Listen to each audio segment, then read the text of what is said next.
Sebagai otoritas moneter, perbankan dan sistem pembayaran, tugas utama Bank Indonesia tidak saja menjaga stabilitas moneter, namun juga stabilitas sistem keuangan. Salah satu upayanya ialah melahirkan kebijakan untuk pengembangan ekonomi dan keuangan syariah. Saat ini saya sudah bersama Gubernur Bank Indonesia, Bapak Peri Warjio, untuk membahas lebih mendalam mengenai concern Bank Indonesia dalam pengembangan ekonomi dan keuangan syariah. Assalamualaikum warahmatullahi wabarakatuh, Pak Peri. Apa kabar, sehat Pak? Ya? Alhamdulillah, Ustadz Gunawan. Assalamualaikum warahmatullahi wabarakatuh. Waalaikumsalam warahmatullahi wabarakatuh. Assalamualaikum semuanya, para pemirsa ya, yang dirahmati Allah Subhanahu Wa Taala. Amin, insya Allah. Pak, ini kan BI dalam mengawasi transaksi moneter di Indonesia juga mempunyai kaitan dengan pengembangan ekonomi dan keuangan syariah. Apakah hal ini di Bank Indonesia merupakan bagian dari kebijakan utama Bank Indonesia, Pak? Jadi gini ya, Ustadz Gunawan ya, dan para pemirsa yang saya cintai. Satu, bahwa pengembangan ekonomi keuangan syariah itu harus dilakukan secara bersama. Tidak hanya oleh pemerintah, tidak hanya oleh Bank Indonesia, oleh OJK, dan juga oleh berbagai pihak. Istilah saya adalah sinergi. Istilah saya mari berjamaah. Berjamaah mengembangkan ekonomi keuangan syariah. Why? Kenapa? Karena Indonesia ini sudah tertinggal jauh dari pengembangan ekonomi keuangan syariah. Bahkan di negara-negara yang penduduknya bukan muslim. Jadi ekonomi keuangan syariah itu sudah menjadi model bisnis. Di Thailand menjadi halal food. Ya, kemudian di Korea halal kosmetik, di Australia halal meat, dan di berbagai negara. Jadi satu, pengembangan ekonomi keuangan syariah itu perlu sinergi, perlu berjamaah supaya Indonesia maju, tidak tertinggal dari negara lain. That's number one. Yes. Number dua, pengembangan keuangan syariah tidak bisa dilepaskan pada ekonomi. Istilahnya kalau keuangan, perbankan, kalau diperbanyak itu bis-bisnya. Yes. Penumpangnya sopo. Nah, ekonomi itu ya, Pak? Ekonomi itu penumpangnya. Jadi pengembangan ekonomi dan keuangan syariah harus menyatu. Ya, keuangannya maju, bisnya tambah bagus, tambah banyak, penumpangnya tambah, yaitu ekonomi keuangan syariah. Jadi harus ekonomi dan keuangan jadi satu. Nomor 3, itu juga kenapa Bank Indonesia berkepentingan itu. Karena pengembangan ekonomi keuangan syariah sangat mendukung tugas-tugas Bank Indonesia. Kalau ekonomi syariahnya maju di pertanian misalnya, inflasinya terkendalikan. Oh iya ya. Kalau UMKM syariahnya maju, ekspor, defisit transaksi berjalan turun, nilai tukarnya stabil kan? Stabil kan, ya betul. Kalau keuangan syariahnya maju, efektivitas kebijakan moneternya itu juga semakin baik. Dan alhamdulillah Bank Indonesia dari dulu itu punya sumber daya, ekspertis, pengalaman untuk itu. Nah, dari 3 hal tadi, untuk berjamaah, mengejar ketertinggalan, dan alhamdulillah kita sudah banyak kemajuan dalam ekonomi keuangan syariah. Mengembangkan keuangan harus bersama ekonomi, ya. Yang ketiga juga mendukung tugas Bank Indonesia. Ngaten, Mas. Terima kasih, Pak. Ini kalau dilihat dari dulu kan pengawasan perbankan Bank Indonesia, terus kemudian ada otoritas jasa keuangan. Lalu tadi Pak Peri katakan kita harus berjamaah, karena kalau berjamaah dalam ibadah 27 derajat nilainya lebih baik. Insya Allah, gitu kan, ya? Insya Allah. Tapi kalau dilihat nih Pak, bagaimana Bank Indonesia menjaga agar tidak terjadi semacam overlap gitu, karena ada OJK juga. Lalu sebenarnya kalau namanya masih Bank Indonesia, kemudian OJK mengawasi perbankan. Perbedaan signifikannya sebenarnya di mana Pak pengawasannya? Jadi begini ya, dalam mengembangkan ekonomi keuangan syariah, alhamdulillah sudah terbentuk dulunya Komite Nasional Keuangan Syariah, sejak tahun lalu menjadi Komite Nasional Ekonomi Keuangan Syariah. Jadi ini sudah menjadi political will-nya sangat kuat. KNEKS diketuai langsung oleh Bapak Presiden. Ketua pelaksana harinya Wakil Presiden. anggotanya kementerian lembaga, Bank Indonesia, OJK, dunia usaha, pesantren, dan berbagai asosiasi-asosiasi, termasuk MUI, termasuk BWI, Basnas. Ini itulah jamaah sinergi memacu ekonomi keuangan syariah. Itu yang secara nasionalnya adalah seperti itu. Bank Indonesia banyak kemudian berkecimpung di dalam ekonomi syariah. Gitu ya. Kami punya program-program, nanti bisa saya ceritakan beberapa pilarnya di bidang halal value chains. Di bidang keuangan syariah, OJK perbankannya. Bank Indonesia banyak bergerak di pasar keuangan syariah, khususnya pasar uang, pasar falas. Bagaimana kebijakan moneter kami tidak hanya konvensional, juga kebijakan moneter syariah. Makrobudensinya juga syariah. Dan juga Bank Indonesia juga ikut mengembangkan yang kita sebut keuangan sosial syariah. Zakat, infak, sedekah, wakaf, supaya lebih produktif bersama KNE, KS, itu agar produktif memajukan ekonomi umat. Jadi begitu. Jadi ada koordinasi secara nasional, KNE, KS, masing-masing lembaga punya perannya, termasuk Bank Indonesia, OJK. Itulah kenapa dalam satu kesatuan program nasional pengembangan ekonomi dan keuangan syariah. Begitu. Bahwa ekonomi syariah itu sebagai model bisnis inklusif. Halal lifestyle itu for everybody, tidak hanya Muslim.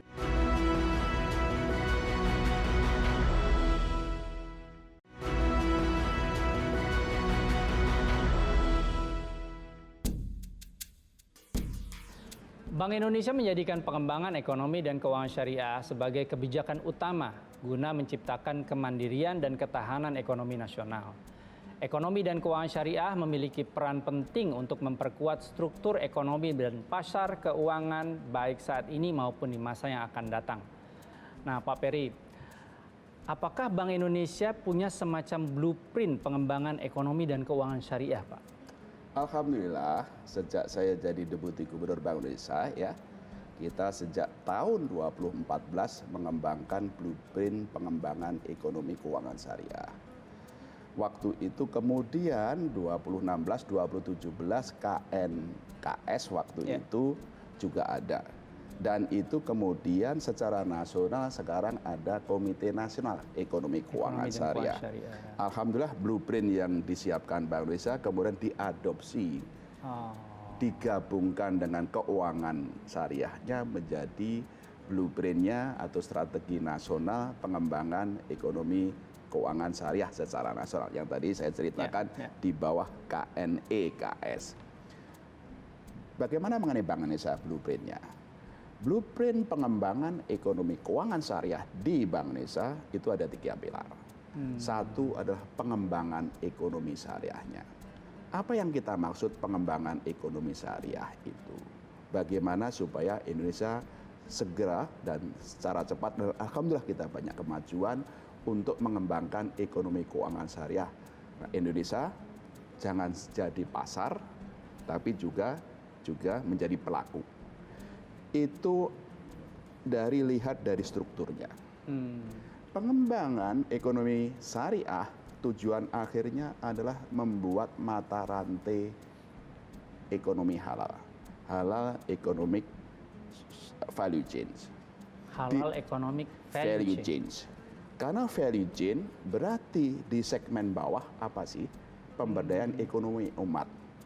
Kalau di Indonesia ekonomi umat banyak di pesantren. Dan karenanya Bank Indonesia ada program pemberdayaan ekonomi pesantren beserta pesantren. Kurang lebih sekitar 203 bulan lebih. Dan kita terus tingkatkan dari tahun-tahun. Dan alhamdulillah dalam ASEP ini sudah ada himpunan ekonomi bisnis pesantren. Oh, himpunan ekonomi bisnis pesantren. Hebitren. Hebitren. Oh. Ya, Hebitren. Ya, yang diketuai oleh Pak Yai Haji Hasbi. Ya, itu seperti itu. Itu gabungan ekonomi pesantren dari 100 pesantren. Ini menjadi. Tapi bukan hanya ekonomi pesantren saja. ekonomi umat yang lain. Ya, komunitas-komunitas itu ya, baik yang ada lingkungan masjid apa itu menjadi basis ekonomi halal yang bawah. Yang di atas adalah industri. Industri halalnya apa? Nah, Indonesia punya competitive advantage di bidang mana? Pertanian, food, ya, makanan dan minuman, fashion, ya, fashion Muslim, pariwisata ramah lingkungan, ramah Muslim, mohon maaf, ramah Muslim. Demikian juga segmen lain, ya, juga masalah yang fashion termasuk kosmetika, pharmaceutical, ya, seperti itu, dan juga energi yang terbarukan. Kita kerjasama dengan berbagai asosiasi industri ini.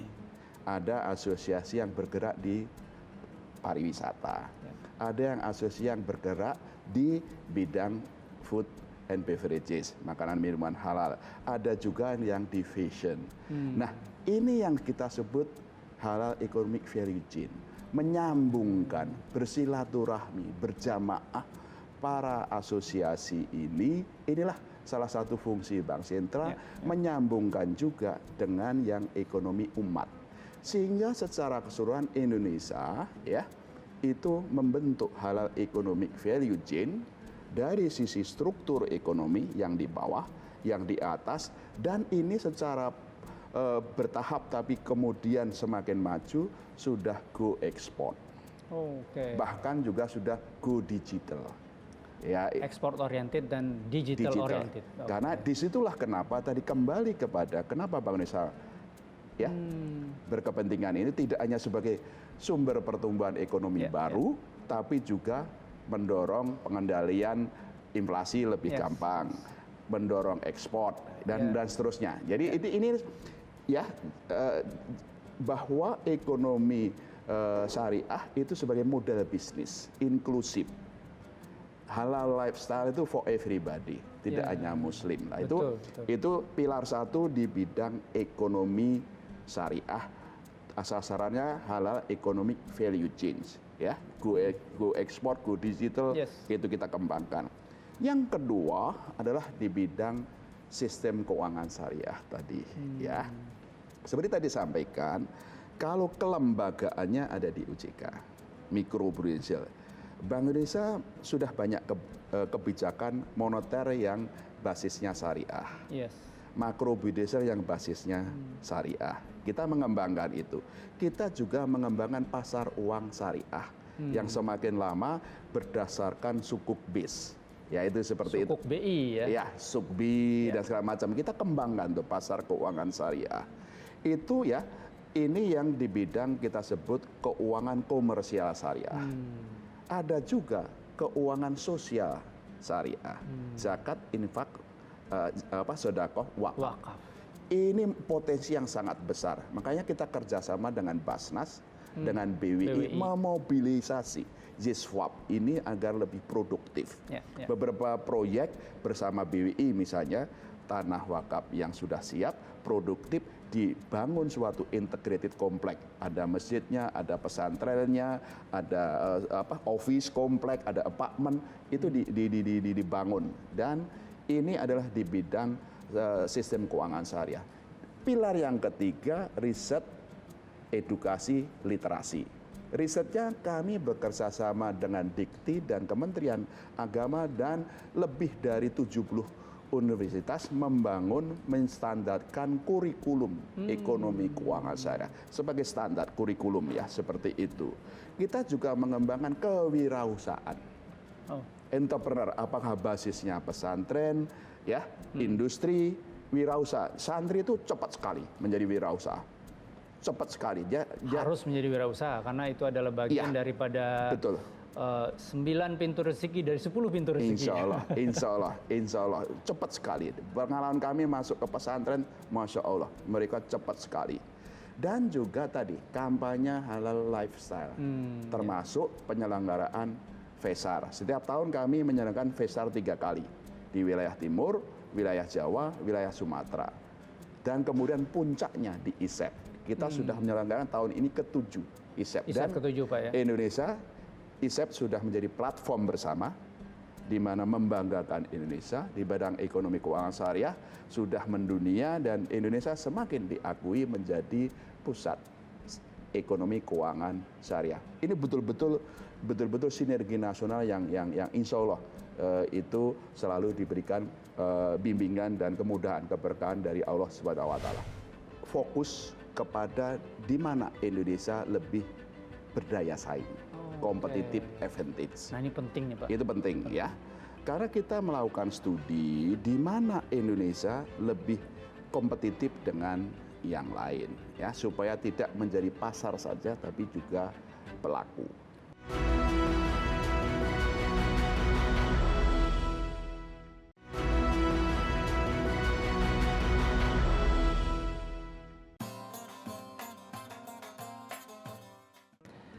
Masih dalam program Syariah Economic Talk with Gunawan Yasni. Bersama saya saat ini Bapak Peri Warjio selaku Gubernur Bank Indonesia.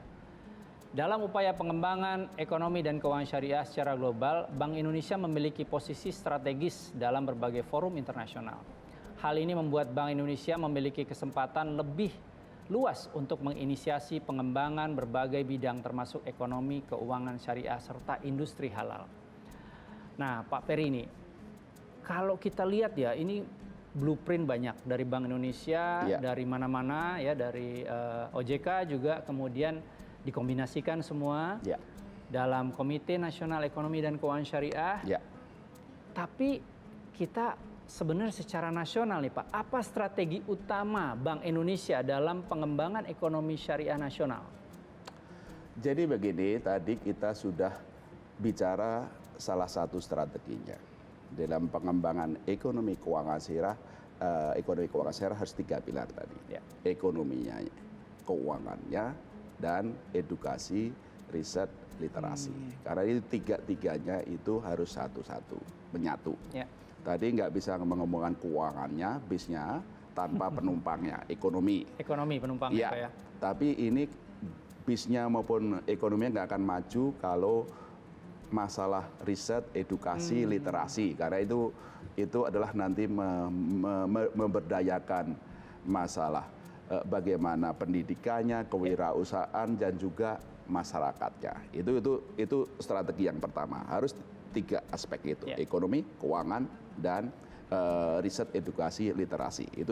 Itu nomor 1. Yang kedua harus juga kita fokus kepada di mana Indonesia lebih berdaya saing, competitive advantage. Nah ini penting nih Pak. Itu penting ya, karena kita melakukan studi di mana Indonesia lebih kompetitif dengan yang lain, ya supaya tidak menjadi pasar saja tapi juga pelaku. Makanya sektor yang menjadi fokus di KNEKS ya, termasuk ya. Kenapa pertanian? Karena pertanian itu kan produser untuk food and beverage halal, ya. Itu seperti itu, dan di pertanian banyak umat muslimnya di sana. Itu pertanian. Yang kedua, kenapa kita fokus kepada sektor atau makanan dan minuman? Ya, memang ini kita bersaing dengan Thailand karena Thailand sudah maju dalam halal food. Nah, makanya sektor makanan minuman ini betul-betul supaya rahmat, supaya halal, supaya thayyib, ya. Itu bagaimana kemudian meningkatkan produksi maupun juga konsumsi di bidang halal food and beverages. Itu ya seperti itu ya. Yang ketiga adalah kenapa fashion and kosmetika, ya. Di tubuhnya Ustadz Gunawan, saya hitung itu sekitar mungkin 20-25 item yang harus disertifikasi halal. Di muslimah kurang lebih 30-35. Nah, kosmetik ya penting ya. Fashion, kenapa fashion? Indonesia kan jago. Indonesia sangat kompetitif dalam muslim fashion. Ya. Apakah hijab atau yang lain, dan Indonesia punya jiwa seni dan UMKM-nya banyak di situ, makanya fashion dan kosmetika menjadi penting ya. Sektor ketiga. Sektor keempat, tourism. ya, tourism yang ramah Muslim. Saya ulang lagi, tourism yang ramah Muslim. Jadi bisa di Bali atau di Labuan Bajo atau di mana sesuai dengan 10 destinasi utama itu ada objek turis, ada hotel, ada restoran yang memang menyediakan halal food, halal stay, halal services, itu ya seperti itu ya. Itu yang kita sebut halal tourism, pariwisata dan ramah halal. Itu sebetulnya adalah 4 sektor utama, ditambah lagi energi terbarukan supaya environment maupun yang lain. Itu adalah strategi yang kedua. Strategi yang pertama ekonomi, keuangan, komprehensif. Yang ketiga fokus kepada where we are competitive advantage, produk-produk itu. Yang ketiga harus juga dilihat membentuk halal value chain. Ini penting. Nggak bisa kalau petani produksi tok, gitu kan? Harus juga pertanian, apakah pesantren atau kemudian disambungkan dengan ya pelaku dengan pasar, lembaga pasar maupun ekosistemnya seperti itu. Kenapa tadi pengembangan ekonomi umat disambungkan dengan industri? Kalau produsennya UMKM, di atasnya ada asosiasi halal fashion. Dan jadi nyambung ya, itu harus nyambung itu. Makanya halal economic value chain itu betul-betul harus satu kesatuan, termasuk juga untuk ekspor. Kenapa? Kita juga kerjasama dengan Kemenlu supaya juga go global. Berbagai sejumlah pemberdayaan ekonomi pesantren kami sudah go ekspor ke Dubai melalui FESAR dan ISEP ini. Karena di dalam FESAR ISEP ada business coaching sama. Jadi 3 strategi utama. Satu harus integrated antara ekonomi, keuangan, dan kemudian riset literasi. Yang kedua fokus kepada sektor-sektor produk unggulan. Yang ketiga harus membentuk ekosistem, lembaganya, pasarnya, maupun juga network. Itu yang disebut silaturahim bisnis, ekonomi, keuangan syariah. Saya kira itu yang strategi-strategi pokoknya. Nah, jadi tadi kalau boleh saya sedikit ulang, Pak. Komprehensif itu integrated ya berarti ya. Ekonominya, keuangannya, kemudian yang supporting seperti riset dan lain-lain. Kemudian ada yang Bapak bilang tadi halal value chain. Itu ekosistem. Itu ekosistemnya. Lalu di mana ini penting competitive advantage, di mana competitive advantage kita gitu ya. Betul. Dan tadi ada peristilahan dari Bapak Muslim friendly begitu. Tourism. Tapi juga sebaiknya juga non-Muslim friendly juga, Pak ya. Jadi jangan dua-duanya ya kita cater ya. Betul. Makanya inklusif.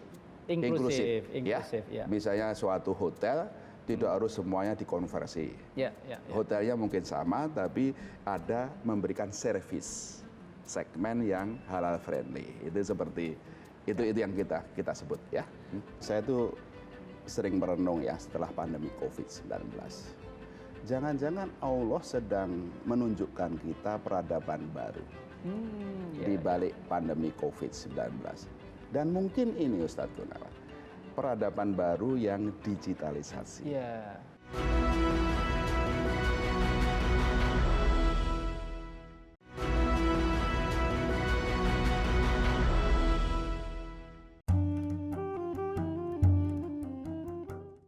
Pemirsa, pasca COVID-19 merebak, digitalisasi yang sudah terjadi dalam berbagai sendi kehidupan kini semakin meluas.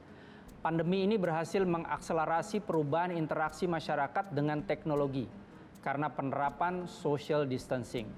Hal tersebut mendorong perilaku masyarakat untuk lebih banyak bertransaksi secara online. Revolusi industri 4.0 membawa perubahan dalam faktor ketenaga kerjaan, hingga perubahan dalam efisiensi koordinasi kebijakan di sektor publik, termasuk sektor ekonomi dan keuangan syariah. Nah, Pak Peri, bagaimana antisipasi Bank Indonesia dalam menghadapi industri 4.0 termasuk industri halal yang banyak menggunakan digitalisasi transaksi keuangan, Pak? Ustadz Gunawan, saya tuh sering merenung ya setelah pandemi COVID-19. jangan-jangan Allah sedang menunjukkan kita peradaban baru di balik pandemi COVID-19. Dan mungkin ini Ustadz Gunawan, peradaban baru yang digitalisasi. Ya, dan itu kelihatan di pandemi COVID-19. Semua orang terpaksa menggunakan yang digital online. Ya, pandemi COVID, interaksi fisikal manusia dan ekonomi berkurang, tapi interaksi digital makin antara manusia dan ekonomi keuangan semakin meningkat. Ya, alhamdulillah, Mei 2019 tahun lalu saya meluncurkan yang kita sebut blueprint sistem pembayaran Indonesia 2025. Visi digitalisasi sistem pembayaran. Dari sejak Mei 2019 kami mendigitalkan sistem pembayaran. Tujuannya mengintegrasikan seluruh ekonomi keuangan syariah dari pasar tradisional, UMKM, ke merchant, ke fintech, ke bank, sampai kemudian ke Bank Indonesia, end-to-end proses. Itulah kenapa Ustadz Gunawan kami mengintrodusir apa yang disebut QR Indonesian Standard. Satu-satunya standar yang harus berlaku dan alhamdulillah berlaku. Karena itulah ijab qabul transaksi. Dulunya pakai uang, sekarang cukup nempel HP, siapapun penyelenggaranya menggunakan satu standar QR Indonesian Standard. Dan pembeli penjual sekarang sudah terregister secara nasional, 4,2 juta UMKM sudah terregister. Yang kedua, kami sedang menyambungkan fintech dengan banking, digital banking, ya, dengan program application programming interface. Siapapun yang melayani nanti bisa nyambung. Kami sedang dalam proses membangun BI Fast Payment. Menggantikan sistem clearing nasional BI. Itu udah serba digital, 24/7, hidup terus, nggak pernah tidur. Sehingga satu kesatuan itu proses blueprint kami nanti begitu Mas Gun belanja di UMKM pakai QR Indonesia, nempel, merchantnya terregister, nyambung ke fintech, ke digital banking, within 20 second selesai. Rekeningnya bank di BI selesai. Itu yang kami sudah siapkan sejak tahun lalu bekerja sama dengan industri perbankan maupun non-bank. Ya, itu seperti itu. Itu satu. Ya, jadi ini sudah kita lakukan dan terus berkembang. Yang kedua adalah bagaimana ini memberdayakan UMKM kita. Di sinilah termasuk di ekonomi pesantren, ekonomi umat lah. UMKM itu konvensional mau syariah itu bisa didigitalkan. Kami kampanye besar-besaran dengan asosiasi di berbagai daerah, 46 kantor kami mengkampanyekan mendigitalkan UMKM, mau konvensional maupun syariah. Maka dalam program pengembangan ekonomi kita di pesantren, ya di Happy Trend, sudah juga ada platform startup untuk go digital. Demikian juga sejumlah fashion. Demikian juga di berbagai segmen itu kita lakukan. Ya, itu digitalisasi juga sudah kita lakukan di bidang ekonomi keuangan syariah. Berarti yang di halal value chain tadi itu Pak? Betul loh. Itu sekarang akan terlihat secara komprehensif ya? Iya. Siapa-siapa yang mungkin ada dalam platformnya Bank Indonesia, dalam kebijakan ekonomi dan keuangan syariahnya Bank Indonesia, itu terlihat semua ya transaksinya? Nah, itu makanya pemberdayaan ekonomi umatnya juga dibekali dengan digitalisasi. Makanya kami kemarin misalnya kuliah umum di Gontor. Wah, hebat banget. Anak-anak cepat sekali untuk paham betul mengenai startup itu.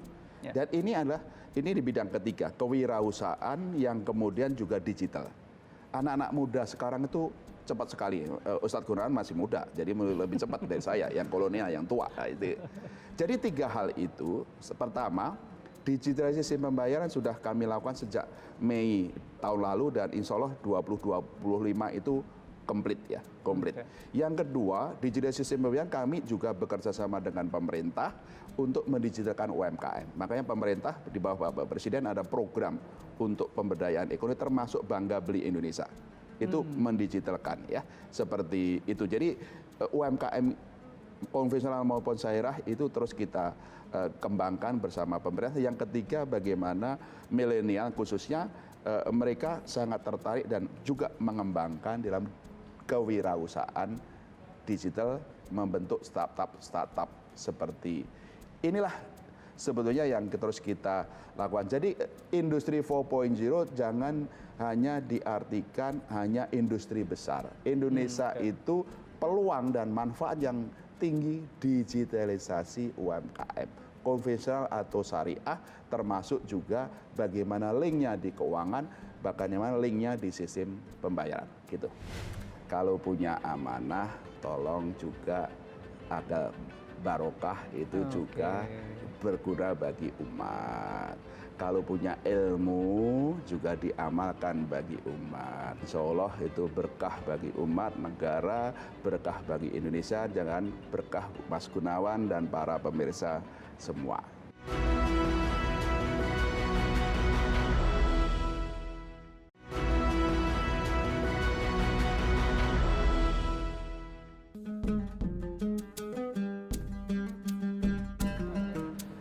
Untuk menjadikan Indonesia sebagai pusat ekonomi dan keuangan syariah, telah dilakukan berbagai koordinasi. Berbagai usulan yang disampaikan oleh Bank Indonesia banyak diterima dan dijadikan milestone pada berbagai macam forum bank, baik nasional maupun internasional. Nah, Pak Peri, ini kan Bank Indonesia punya satu event gitu ya yang secara kontinu dilakukan, yaitu Indonesia Syariah Economic Forum atau ISEF, semakin dikenal masyarakat nasional maupun internasional. Lalu bagaimana peran strategi yang diambil Bank Indonesia dalam hal ini, Pak? Sebenarnya apa yang mau dibesarkan dalam ISEF yang tentu saja membesarkan peran Bank Indonesia dan juga menjadikan Indonesia sebagai pusat ekonomi dan keuangan syariah dunia? Ustadz Gunawan, tadi kita sudah bicara perlunya berjamaah, perlunya bersinergi, dan juga perlu integrated, perlu kemudian ekosistem di ekonomi, keuangan maupun kewirausahaan, riset, kampanye. Nah, di kampanye itu kan perlu tempat untuk berjamaah. Ini sudah tahun ke-7 Bank Indonesia menyediakan tempat berjamaah, yaitu yang kita sebut Festival Ekonomi Syariah, dan 3 kali setiap tahunnya, dan ISEF. Jadi festival ISEF itu selalu didahului oleh Festival Ekonomi Syariah di 3 wilayah. Di mana aja tuh, Pak? Di wilayah timur berganti-ganti, tapi tahun ini Gubernur NTB berkenan untuk hosting. Di Sumatera tahun ini Gubernur Sumatera Barat, Padang, itu juga berkenan hosting. Di Jawa, Bukovifah, Jawa Timur, berkenan hosting. Setelah itu kemudian ISEF. Dan itu di pusat, di Jakarta. Nah itu ya 3 kali FESAR, 1 kali ISEF. Nah, FESAR dan ISEF itu adalah untuk platform bersama sebagai tempat berjamaah, ya, yang di ekonomi syariahnya, di keuangannya, di riset, edukasi, kampanye. Ya, ini event bersama kami sediakan. Dan oleh karena itu kami undang, dan alhamdulillah semakin banyak mitra-mitra ya yang berkenan bergabung menggunakan platform ini untuk berjamaah seperti layaknya Masjid Nabawi. Itu Nabawi, seperti ini itu. Kias yang bagus nih, Masjid Nabawi. Ya itu.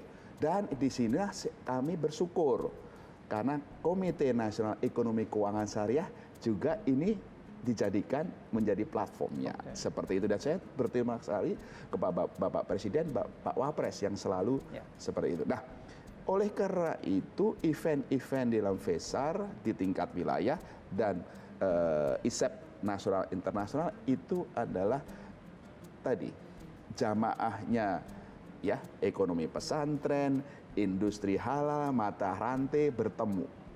business matching, kewirausahaan, making deal, seperti itu. Membuat suatu silaturahim bersama.